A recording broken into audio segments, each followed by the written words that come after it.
Et bonjour à toutes et à tous, bienvenue dans cette nouvelle vidéo, petite vidéo hors sujet, pas sur un deck. Mais j'avais envie de faire ma petite présentation de cartes, donc voilà, donc je pense qu'il y en a beaucoup qu'on a un peu rien à cirer de voir encore une fois un avis sur ces nouvelles cartes, mais j'avais envie de donner mon avis.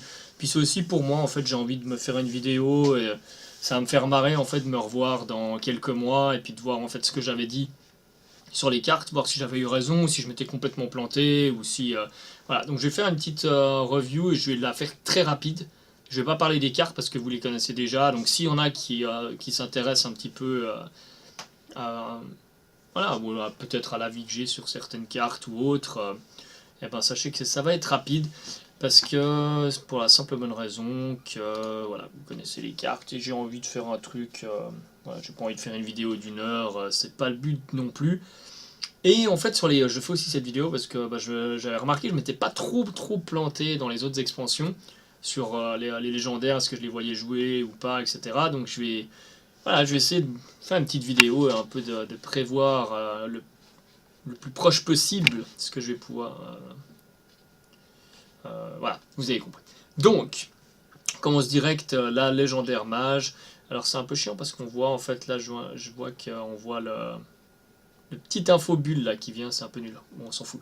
Alors, légendaire mage, bon bah nul, zéro, à mon avis, ce sera pas à jouer du tout. Les Setoun, on va voir si le deck est viable. Un deck Setoun sera viable. Je pense que sur des gros decks contrôle, bah évidemment, ça va donner le kill parce que si on arrive à le mettre en 32-32, etc., comme on a pu voir dans la vidéo de démonstration. Bon, c'est surtout avec celle du voleur, mais on y reviendra. Shogal, le prochain sort que vous lancez ce tour-ci coûte des points de vie. Ça, c'est une carte, c'est un peu difficile à se prononcer, je pense, parce que. Alors, le BGH, c'est nerf, mais. Pourquoi pas? Je pense que c'est une carte, ça va être. Vu que là, le Dr. Boom qui disparaît, etc., dans les tours 7, bah, le Warlock a pas grand chose en fait à jouer dans les tours 7. Donc, du coup, là, ça peut lui poser un body 7-7, faire un siphon gratos. Un siphon pour 3 PV, plus ou moins, donc pourquoi pas. C'est une carte que je vois assez bien jouer. Le Déphaseur Zerus. Chaque tour où cette carte est dans votre main, il transforme en un serviteur aléatoire. Dans un deck contrôle, ça peut être pas mal. De nouveau, c'est une histoire de curve. En fait, c'est une histoire d'avoir une carte qui change et puis que d'un coup, dès qu'elle est adaptée au tour, bah paf, on la sort. Je vois ça plutôt comme une carte un peu fun plutôt qu'une légendaire vraiment jouée. L'empereur. Provocation, cri de guerre, invoque un autre empereur si votre setum a au moins 10 d'attaque. Ça, je pense que ça va être une des grosses cartes qu'on va avoir le plus dans les decks contrôle. Dans tous les decks Setoon, en fait, on est obligé d'avoir un deck contrôle. Et tour 7, apparemment, on arrive facilement à avoir un Setoon avec 10 d'attaque. Parce que, voilà, il faut lui rajouter que 4 d'attaque, ce qui n'est pas énorme, avec toutes les cartes Setoon. Donc pour 7, on a 2 buddy, 4-6, taunt. Donc c'est vraiment une très bonne carte. Je pense que ça, on va la voir dans tous les decks Setoon. Ensuite, surtout les cartes qui donnent 2 body, c'est insane. Donc c'est vraiment insane. Vos cartes avec choix des armes combinent les deux effets, ça va être très fort aussi, évidemment, ça on en a déjà assez parlé. Mais ça coûte 4, c'est dommage ça coûte pas 3 avec le body sur les 2-4 comme un Bran. Parce que ça coûte 4, c'est beaucoup plus compliqué à comboter. Donc c'est vrai que sur le papier ça a l'air très fort, mais ouais, avec le petit tourin là, on se donne un mignon, on découvre un mignon et un sort. Donc pourquoi pas, pour 5 on pose une 3-5, on se découvre un sort, on se découvre un truc, ça passe pas le tour, mais pourquoi pas. Le légendaire chaman, ça bah malheureusement je pense que ça va être vraiment vu dans les shaman face. Parce que ça va lui donner, ça va lui permettre de gagner un peu en tempo sur la fin, c'est là où il commence à être faible et où il commence à prendre cher dans les tours 7. Donc de pouvoir poser ça, avoir un gros body, 4-6, plus pouvoir faire des sorts, se healer, gagner un tout petit peu en tempo, ça peut être pas mal. Après en deck contrôle, je sais pas, je pense qu'en deck contrôle, pour que ce soit vraiment viable, il faut comboter ça avec une tempête de mana ou la grosse tempête là, qui fait 4 à 5. Donc je pense qu'elle sera jouée aussi dans les decks contrôle. Parce que vu qu'il y a le Healbot qui disparaît et le Shaman apparemment a pas mal d'archétypes contrôle, donc on peut voir arriver un nouveau Shaman contrôle. Je l'ai toujours joué contrôle moi, donc c'est de toute façon une légendaire que je vais essayer. Donc, mais pour une fois, je pense que là, une légendaire Shaman qui va être utilisée, à mon avis, en tout cas dès les débuts. Mais en tout cas, je la vois beaucoup plus forte que comme l'ancienne légendaire Shaman que disait que tout le monde disait ouais, c'est pété, c'est pété. Une 4-4 pour 6 qui donne +1/+1 à toute votre main et votre deck, c'est complètement pété. Mais en fait, moi, que je jouais énormément Shaman Control et je savais pertinemment qu'un tour 6, tu pouvais pas te permettre en fait de poser un tour 6, une 4-4. Tu perdais une telle tempo que de toute façon, tu étais mort. Et plus loin dans la game, quand tu le poses trop tard, ça a plus d'intérêt parce que soit tu as déjà gagné la game, ou alors rajouter +1/+1, c'était pas si fou que ça. Tandis que celle-ci, franchement,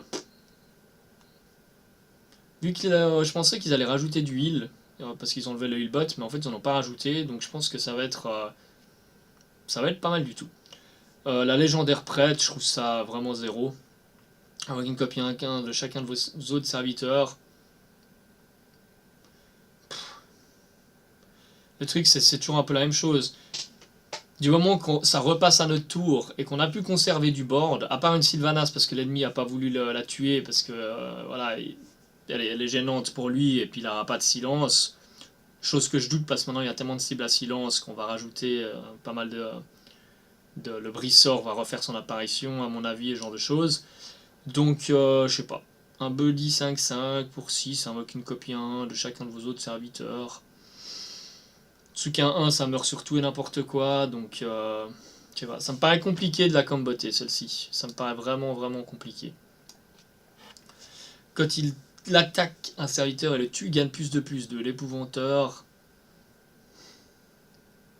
ça se prend pas BGH, on pose ça tour 8, c'est 7 PV, c'est assez dur à tuer, ça snowball léger, avant +2/+2.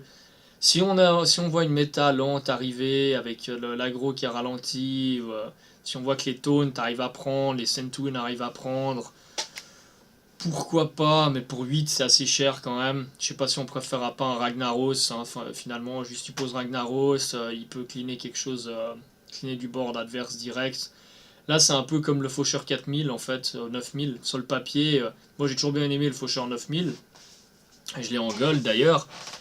Mais c'est vrai que le fait qu'on le joue et qu'il se passe rien, puis qu'on doit attendre que ce soit une autre tour, même s'il le tue pas, pour faire quelque chose, et puis qu'il y ait un effet sympa, on voit que dans les tours 8, Hearthstone, c'est pas possible.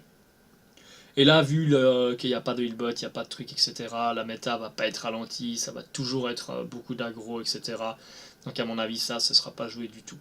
Chaque fois que ce serviteur subit des DK, ouais, alors là, l'ardeur c'est encore plus nul que l'autre l'ardeur, le Jas c'était pas joué, ça sera pas joué. Alors, encore une fois, c'est que mon avis, hein. Je dis ça sera pas joué, blablabla, je balance parce que je vais vite. Mais c'est vraiment. Ça ne regarde que moi, c'est vraiment juste mon avis, je veux pas faire science infuse, etc. Je dis ce que je pense des cartes, mais voilà, je vous épargne les détails de peut-être que. Voilà, juste qu'on soit d'accord. Cri de guerre, vous équipe d'une arme aléatoire, pour moi ça c'est nul à chier aussi, mais vraiment 0 pour 7 mettre une 6-5, ça aurait été une 5-6 limite encore, mais même, je trouve ça vraiment nul. Même dans un guerrier arme, je joue un guerrier arme au TK vraiment particulier qui marche pas mal, je mettrais même pas cette carte là, dans mon guerrier arme. Alors que c'est vraiment, ça rentre pile poil dans l'archétype. Le Mukla, si c'est des bananes standards, c'est nul, c'est 0. Place 2 bananes dans votre main. Éventuellement dans un deck avec un deck fun avec l'autre là qui casse des sorts. Son nom m'échappe. L'autre dieu là. Mais même. Si c'est des bananes standards, c'est 0. Ce sera pas joué à mon avis. C'est beaucoup trop lent. NZ le corrupteur qui invoque vos serviteurs à règle d'agonie mort pendant cette partie. Alors ça je pense que ça va être très fort. Ça, je pense que beaucoup trop de joueurs pro, en fait, quand ils font leurs analyses, ils sous-estiment. Alors, évidemment, encore une fois, je dis pas que je suis meilleur que les joueurs pro, etc., mais c'est juste un avis un peu à côté. Je pense qu'ils sous-estiment énormément si on arrive à faire un archétype contrôle, râle d'agonie, parce que ça, tour 10, tu mets une 5-7, tu réanimes un cairn, c'est déjà worth it. T'as un body 5-7, t'as un body 4-6 qui, quand il meurt, il te remet un body 4-6. C'est énorme. C'est. Je sais pas. Pour moi, je pense que c'est vraiment une très très bonne carte. Parce que ça va pas chercher dans ton truc. C'est pas comme ces cartes, en fait, comme des. euh, toutes ces cartes qui vont chercher dans ton deck pour jouer des cartes, etc. Ça vraiment, ça va chercher dans ton cimetière pour les remettre. Et je trouve que, enfin, ça va même pas aller chercher dans le cimetière, ça le réinvoque simplement. Donc, mais ouais, je trouve ça très fort. Le Nat, tout le monde dit que ce sera pas joué, etc. Encore une fois, je trouve que dans un deck meule, s'il y a un peu un deck meule qui peut venir voir le jour, dommage que Blizzard a encore changé ce mouton explosif qui marche plus. Bah finalement ça fait une 2 cartes que l'adversaire doit venir trader. Tu peux peut-être lui faire piocher une carte en le jouant, donc pourquoi pas. Moi je pense que pourquoi pas. Là on a le plus beau dessin de l'expansion.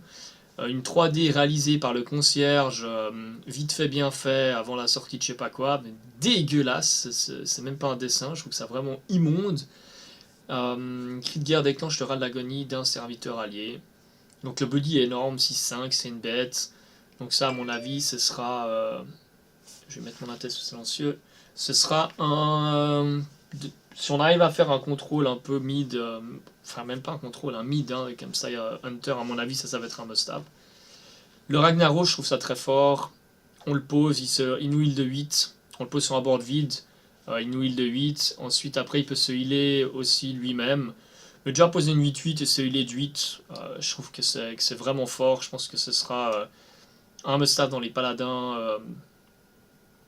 Les paladins contrôle, parce qu'encore une fois, on peut contrôler en fait du moment qu'on a un serviteur allié qui est blessé, on peut le suicider sur un autre serviteur, faire un trade, etc. Et voilà, Hearthstone, on sait bien qu'on n'a pas vraiment de serviteur sur le board, donc ça ne devrait pas poser de problème. Le Seigneur Eldemort, tout le monde crache dessus, pour moi je trouve que c'est super fort. Tout le monde va être surpris à mon avis avec cette carte, parce que de poser une 12-12 dans une expansion où il y a tellement de gros corps, et que le BGH a été nerfé, gérer des machins comme ça, eh ben, ça va pas être aussi simple qu'on le pense. Et ensuite, alors Torl disait... c'est nul parce que si ça le faisait en Battle Cry encore ce serait pas mal, mais là en Râle d'Agonie c'est 0. C'était Tank ou Marmotte, je sais plus. Moi je trouve que c'est l'inverse. C'est en Battle Cry ce serait nul à chier parce que ça se prend une baston, un néant distordu ou n'importe quoi, égalité consacre, il y a tout qui meurt. Alors qu'en Râle d'Agonie vous devez gérer une 12-12. Alors faut déjà pouvoir la gérer.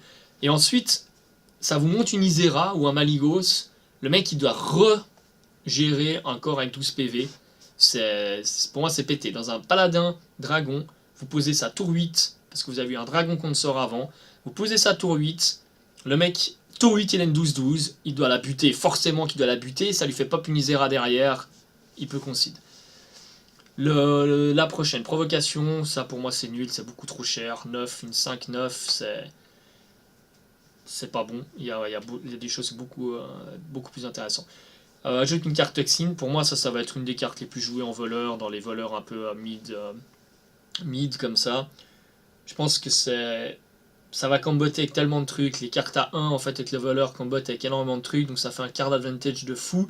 En plus c'est un Râle d'Agonie, c'est un cri de guerre qui va comboter, qui peut comboter avec Bram, un Râle d'Agonie qui peut venir comboter, on voit que le voleur a énormément de mécanismes autour du Râle d'Agonie, donc pour moi c'est une très bonne légendaire et ce sera joué. À la fin de votre tour, de nouveau, ça c'est une légendaire ici qui a été très très critiquée. Moi je trouve ça très fort aussi. Dans un druide meule, rampe, c'est fort. Pour 10, on met une 10-10 et puis ça nous fait monter un gros truc dans un deck un peu Communion Astrale. Alors oui, Communion Astrale c'est pas le deck le plus OP, mais Taysenel a quand même sorti un Communion Astrale qui tient vraiment bien la route. Je l'ai joué, j'ai fait un très bon ratio avec. Donc dans un deck Communion Astrale, avoir ça, c'est juste fumé. Vous faites Communion Astrale, vous top deckez ça, vous mettez une 10-10, ça vous fait monter, je sais pas, un Ragnaros ou que sais-je. Évidemment, c'est un beau monde, dans le meilleur des mondes, mais voilà. Mais je pense que non, je pense que ce sera quand même assez fort. Yogg-Saron, lance un sort aléatoire, ça va être joué à mon avis au tout début, et c'est nul. Franchement, c'est nul. Chaque sort lancé pour la partie, c'est super drôle. Je vais la jouer, j'adore les cartes super drôles comme ça, mais c'est super nul. Ça va jamais être joué en compétitif. On l'a même vu, hein, la première fois qu'ils le montrent, qu'ils font une vidéo en live, le mec il joue Yogg-Saron, tout ce que ça a fait, c'est de lui tuer Bram, tuer une créature sur le board et puis se le remonter dans la main, quoi. C'est plus ou moins, donc pour 10, tu fais ça, tu perds un tempo, c'est beaucoup trop fort, à mon avis, ça sera jamais joué en truc sérieux. Chaque fois que c'est un tire subit des dégâts, donne plus un à votre Setoun. Pour moi, ça c'est pas mal. C'est une 3-6 dans un guerrier taunt. Parce que là, je pense que le guerrier taunt, maintenant, on va le voir arriver. Parce qu'il y a énormément de guerriers taunt. Donc pour moi, ça sera joué. Cri de guerre dépense tous vos points. Alors, tous ces trucs, cri de guerre dépense tous vos points de mana. Tout le monde crache dessus. Encore une fois, pour moi, je les trouve toutes super fortes. Parce que ça vous permet de vous curver incher. Et dans un jeu comme Hearthstone, tous les decks contrôle, dans les decks aggro, mid, ou même contrôle, le plus difficile c'est de se curver. Quand on arrive, pourquoi le paladin secret est aussi fort? Parce qu'il arrive à se curver à chaque fois avec le meilleur tour 2 du jeu, le meilleur tour 3, le déchiqueteur tour 4, le Reb ou le Crash Vase tour 5, le truc tour 6, le Dr Boom et Tyrion. Il a pour tous les tours, il a quelque chose en fait qui est très fort, qui va mettre énormément de présence sur le board.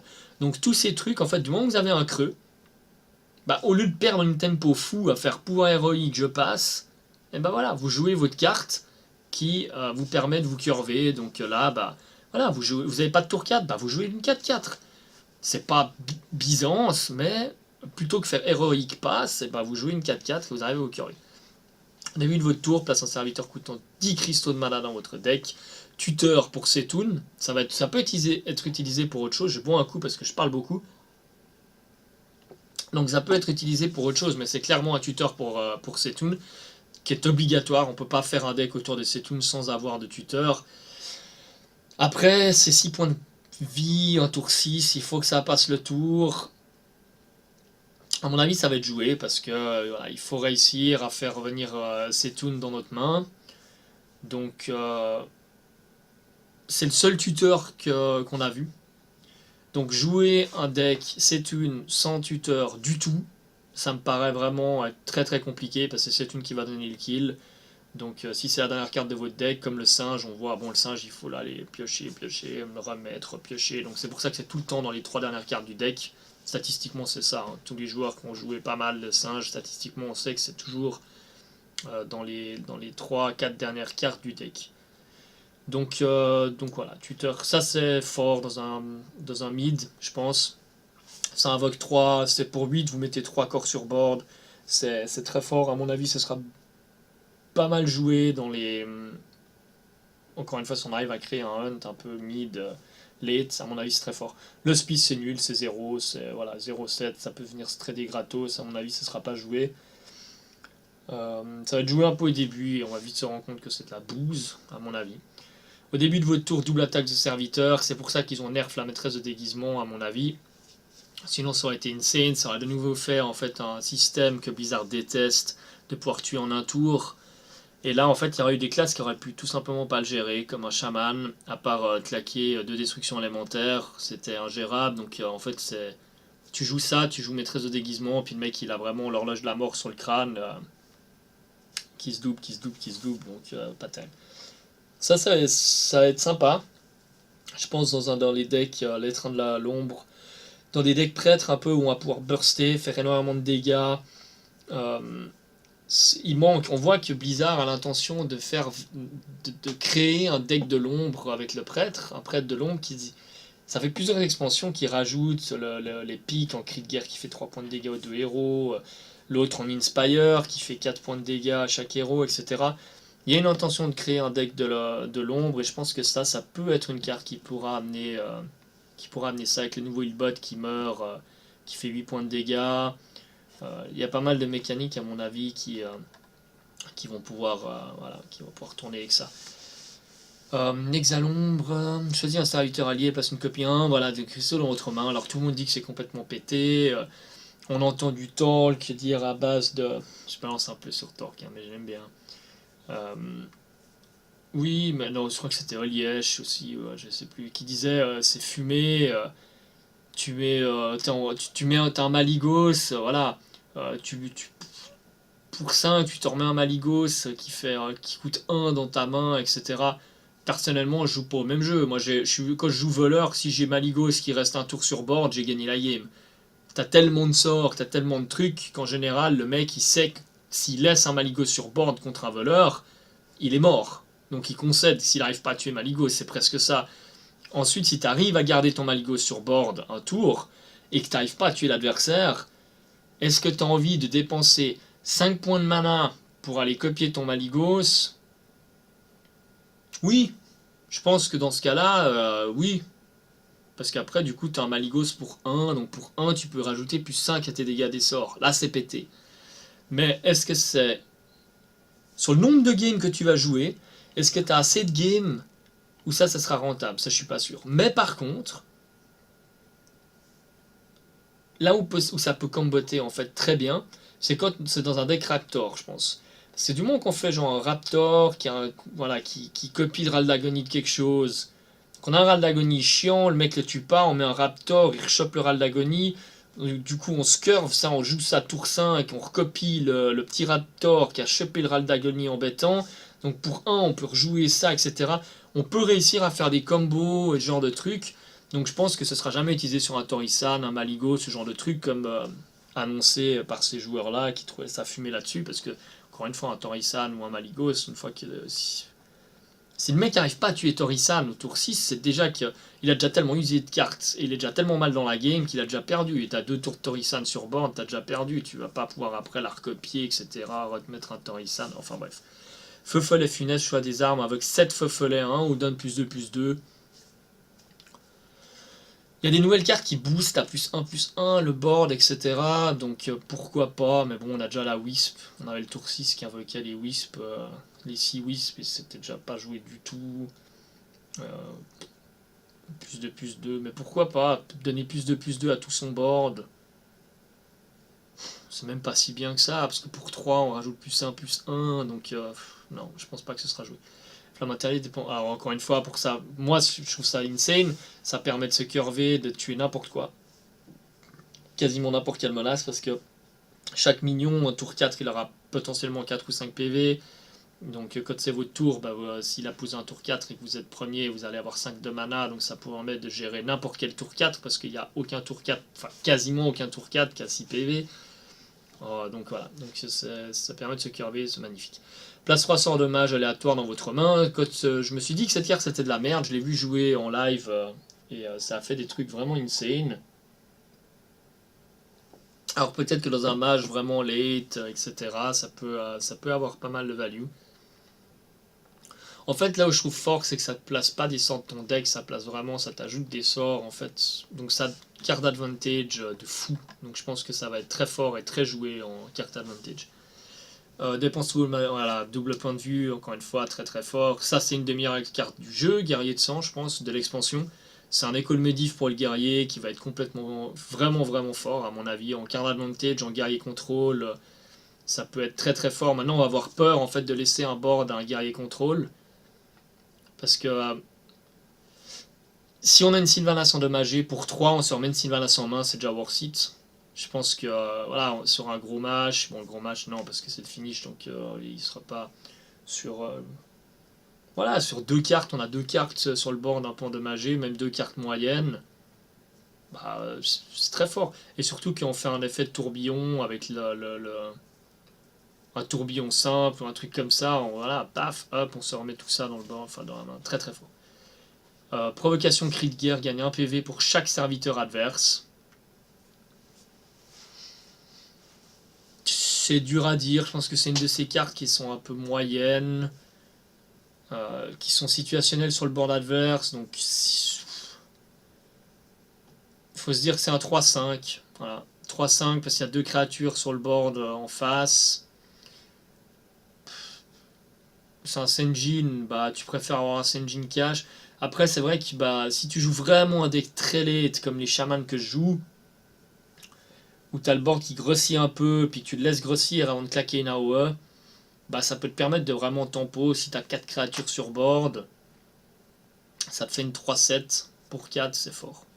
Donc je pense que dans un archétype vraiment spécial contrôle qui joue sur beaucoup d'AOE, ça peut être intéressant. Le petit Murloc qui change 1-1. Je pense qu'il y aura moyen de créer en fait un paladin mid-Murloc. Donc cette petite épique, en fait, je serais pas étonné de voir un nouvel archétype naître en fait de paladin mid-Murloc, pas au TK, mais vraiment voilà, avec de la value sur des Murlocs, je serais pas étonné. Radagoni invoque un destructeur sans visage 5-5. Nul. C'est tellement sensible à un silence, à mon avis, il y en aura beaucoup. Celui-ci que je trouve assez fort parce qu'on peut gérer n'importe quoi et ça ajoute énormément au Setoon. Donc pour un OTK Setoon, c'est. Après, il faut voir si on peut se permettre. C'est très fort en fait si on tue une Isera ou si on tue ce genre de truc, mais c'est vrai que si on a énormément de minions sur board, bah d'en tuer qu'un et de poser qu'une 4-4, on a perdu la game. Donc ça va être fort en fait si on arrive à construire un voleur late qui a des réponses un peu à tout sur board et qui se fait pas en fait submerger par le board. Donc du coup ça peut être très très fort. Mais après le problème c'est que pour le Setoon, je pense qu'il y aura beaucoup moins de sorts parce qu'il faut mettre des créatures qui vont faire monter le Setoon. Donc on va se faire submerger au niveau du board. Donc je sais pas, à voir, ça c'est très dur à dire si ça va être jouable ou pas. Malédiction, pour moi, ça c'est nul dans un contrôle. On préfère un néant distordu. Mais par contre, je le vois très bien dans un archétype genre Zo. Parce que. Mais un Zo très agressif. Pas le Zo comme on a maintenant avec les géants des mers, BGH, etc. Dans un Zo très agressif. Parce que. On se vide tout le temps notre main. Et tout à coup, en late game, on se fait déborder. Parce qu'on n'a plus de cartes. Le guerrier, voilà, commence à avoir un board trop effectif, trop gros. Là, tu claques malédiction et tu relances la game, quoi. Tu détruis tout, tu repioches 7 cartes. Et voilà, tu peux être back dans la game en ayant des charges, des gardes funestes, etc. Bah ça, je pensais qu'ils allaient nerf le marteau du destin, donc je me suis dit ça peut être peut-être quelque chose qui va le remplacer. Mais du coup, ça ne le remplacera jamais. Et franchement, une 4-2 pour 5. Pour 5, tu tapes avec ton héros 4, les bots ont disparu, t'auras pas envie de prendre des dégâts. Euh, Comme dit bien Maybe, 4-2, ça meurt sur un rhume. Je pense que ce sera jamais joué. Mutation interdite, voilà, alors ça de nouveau, je trouve ça super fort, ça te permet de curver parfait dès que t'as un trou. Donc les gens disaient ouais mais bon tour 5 tu joues ça, tu préfères mettre un tour 5, choisir ton tour 5 que tu mets dedans. Bah oui forcément, mais là c'est pas pour choisir un tour 5, c'est que tu peux choisir un tour de 1 à 10. Donc c'est vraiment, si tu peux te permettre de la garder jusqu'au tour 10, tu peux jouer ça. Tu vois, tour 10 tu peux avoir une 12-12 quoi. Donc c'est une carte qui peut vraiment te curver, avoir beaucoup de value. Pas jurer l'éternel, je pense que c'est la carte que je me réjouis le plus de jouer. Euh, les cartes coûtent 1 de moins. Donc finalement, dans un zoo ou dans un truc un peu agressif, on n'a pas tant que ça de cartes de classe. Puis les cartes qu'on a, c'est genre des bursts ou des trucs comme ça peut être très fort. Ça va être surtout très très fun. Mais ça va peut-être pas, ça va pas être joué à haut niveau. Mais en fait, de nouveau, c'est dur, il faudrait pouvoir avoir des simulateurs pour voir en fait comment ça sort, les cartes, etc. Mais ça va être compliqué, à mon avis, ça va pas être joué à haut niveau. Rituel interdit. Alors que ça, c'est un des.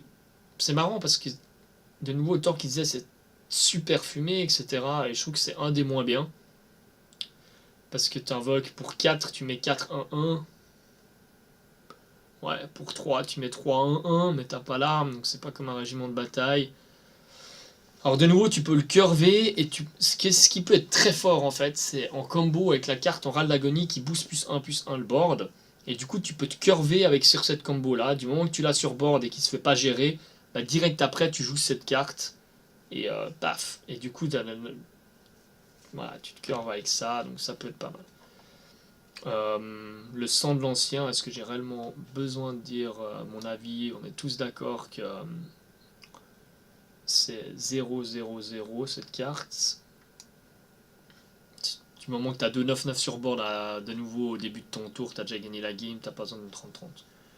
Cri de guerre débloque vos cristaux. Alors ça c'est super fort parce que je trouve que c'est très souvent en fait on faisait 2 points de dégâts avec l'Orion face sur le héros. En fait on cleanait le board avec une tempête. Et soit on allait finir une créature, ce qui était vraiment utile, ou sinon on le faisait face. Du coup, au lieu de le faire face, on va préférer mettre une 3-2. Si on veut en plus aller tuer un drop 7, un truc à 7 PV avec la destruction élémentaire, c'était l'Orion est mieux, parce que ça permet d'aller chercher quelque chose. Donc, mais je pense que ce sera joué surtout dans les decks aggro en fait, pas dans les decks contrôle, parce que le fait de pouvoir piocher 2 cartes, le tour d'après tu joues une 3-2 et puis après tu vas chercher quelque chose. Donc je pense que ça va être joué dans tous les chamans aggro. Et là où je me dis que l'expansion, c'est dommage parce que ça salit le chaman. Moi j'ai toujours adoré le chaman depuis le début et je trouvais, il n'était jamais joué, je trouvais que c'était une classe noble. Et là vraiment tout le monde déteste ce chaman parce qu'il y a le chaman aggro qui est super fort. Et là en fait on lui donne des armes en plus. Donc ça pour moi c'est clairement la 3-2, ça va être une arme en plus au chaman face. Bon, là on sort les Orions, on met ça à la place. À mon avis ça te met du board, c'est insane. Et donc voilà, on va rester sur une méta super aggro parce qu'on va avoir encore plus de Shaman Face. Sombre orateur, échange ses caractéristiques. Donc ça, je pense que ce sera super fort dans certaines classes, comme le Shaman, comme on a pu le voir, avec après en fait, tu l'échanges et ensuite tu fais par exemple comment ils appellent, un truc qui te change la carte avec un tour 6 avec une carte supplémentaire. Donc t'en as un qui le fait en Battle Cry ou bien t'as un truc qui fait à tout ton board. Donc du coup ça peut être très fort parce que tu peux avoir un drop 2 en fait qui était sur board. Du coup ton drop 2 devient 3-6, tu vas faire un trade avec, il reste en vie. Par exemple si c'est un totem taunt, hein, t'as un totem taunt, d'un coup ça te fait un taunt 3-6. T'as ce truc là qui devient 0-2. Et puis après le tour d'après, bah, tu fais changer cette petite 0-2 là en un truc dans un tour 6. Donc ça peut vraiment être pas mal. Ralagon, remplace cette carte dans votre main, l'arme la plus nulle du jeu. Provocation, cri de guerre. Non, l'arme maudite, je pense que c'est la plus mauvaise. Provocation, cri de guerre, copie l'attaque et la vie d'un serviteur allié. Dans un Handlock, je pense que c'est fort. Encore une fois, dans une méta, il y aura beaucoup de silence. Moi, je trouve que cette carte-là, elle est pas exceptionnelle. Le ver des sables géants, si on arrive à avoir de nouveau un Hunter mid, c'est super fort parce que ça peut attaquer en continu. On pose une 8-8, si elle n'est pas gérée, on peut trader tout le board adverse. Pour autant que notre 8-8 reste en vie. Enfin, vous avez compris. Donc je pense que ça peut être pas mal. Après pour 8, parce qu'on n'a pas envie de nouveau d'avoir un Ragnaros ou un truc comme ça, plus que le ver des gens, le ver des sables géants. Donc finalement je pense pas vraiment que ce soit joué. L'idée est bonne. Euh, Ça peut être très fort si on arrive à lui donner charge. Donc si on a tout à coup un truc avec la 2-5 qui reste en vie, qui lui met charge, là c'est complètement insane. Donc il y aura peut-être un deck, j'essaierai peut-être de faire un deck autour pour la garder en vie ou autre, on verra. +1/+1 à votre arme si vous contrôlez un pirate. Donc ça pour mon guerrier arme par exemple, ça peut être pas mal du tout. C'est un archétype qu'on pourrait voir un petit peu plus arriver, un guerrier pirate, un peu arme, avec le verte peau, moi je joue verte peau dedans, et des améliorations, etc. L'exaltation +1 à l'arme. Puis après on pose la matelot, on charge, avec Bran, on rajoute, on a une arme 12, 10, 10-2, et du coup la petite elle prend +20. Ça fait des trucs vraiment pas mal. Donc pourquoi pas. Moi en tout cas je suis très content de cette carte. Ça sera pas joué évidemment au haut niveau, mais je suis très content de cette carte. Gamme +10, si vous c'est tout, néanmoins 10 d'attaque. Pour moi ça va être la nouvelle Vierge guerrière. Ça va être vraiment très très très très fort dans le guerrier Setun. C'est une des classes où je vois le Setun possible. Parce que du coup on sort le gros mash et on met le Setun comme finisher. Et on sait que le guerrier, bah voilà, il a les armes vraiment pour aller tirer dans le late game. Donc je pense que le guerrier Setun, ça va être peut-être la seule classe où le Setun sera possible. On sait que quand ils sortent une nouvelle mécanique, ce genre de truc, il y a finalement une ou deux classes qui arrivent à adapter cette mécanique. Donc je pense que le guerrier, de nouveau, ça va être une des classes gagnantes pour le Setun. Cri de guerre vous défausse d'une carte aléatoire. C'est déjà quoi ça? Vous défausse une carte aléatoire. Ralagonie, vous piochez une carte. Ouais, non, c'était ça, ouais. C'est nul, à mon avis, ça sera pas joué. Provocation, pour moi, ça c'est une super bonne carte du chaman. Avoir un chaman totem, là, ça va être vraiment vraiment bon. Ça va être joué, à mon avis. Râle d'agonie, ajoute une carte. Ça, pourquoi pas. Je pense que de nouveau, dans un truc un peu mid-Raptor Râle d'agonie, il y a quand même pas mal de trucs Râle d'agonie dans le voleur, donc je pense qu'il y a moyen de faire un truc sympa. Inflige 2 points de dégâts, donne plus 2 à Otsetun où qu'il soit. Ça, c'est assez fort. Je pense que ça fait 2 points de dégâts. Tout le monde disait que c'était vraiment pété cette carte.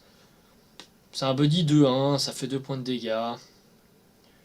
C'est pas mal parce qu'il y a là 3, le foudre épique, c'est quoi? C'est 3-2, 3-1, 2-1. Ça fait un point de dégâts, je sais plus. Putain, je sais plus les stats du foudre épique. Enfin bref, mais il fait un point de dégâts. Donc là, il en fait 2. Parce qu'il y a le tour 5 qui fait 2 points de dégâts, et il y a le tour 3 qui fait 1 point de dégâts, qui sont pas mal joués en arène. Donc là, ça peut être pas mal, ça fait 2 points de dégâts pour 3, plus tu mets un corps de 1, plus tu boostes ton Sétune.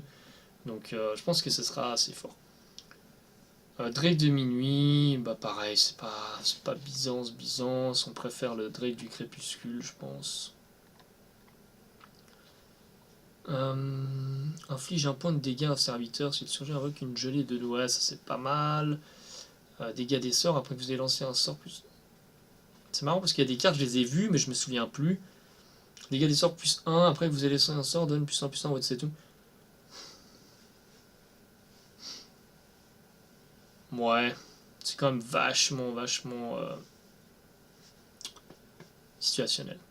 Évolution, ma carte préférée, je pense, de l'expansion. Je suis content, c'est Shaman. Transforme tous les serviteurs, je trouve ça complètement insane. Vous avez un board de totem et vous changez ça, je trouve ça vraiment très bon.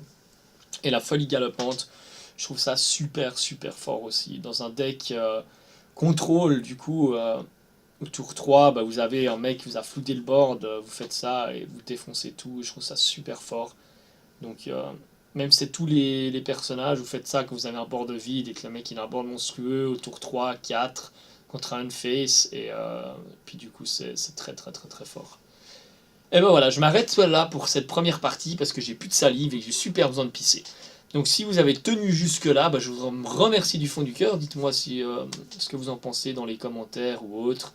Et je vous dis à très vite. Salut!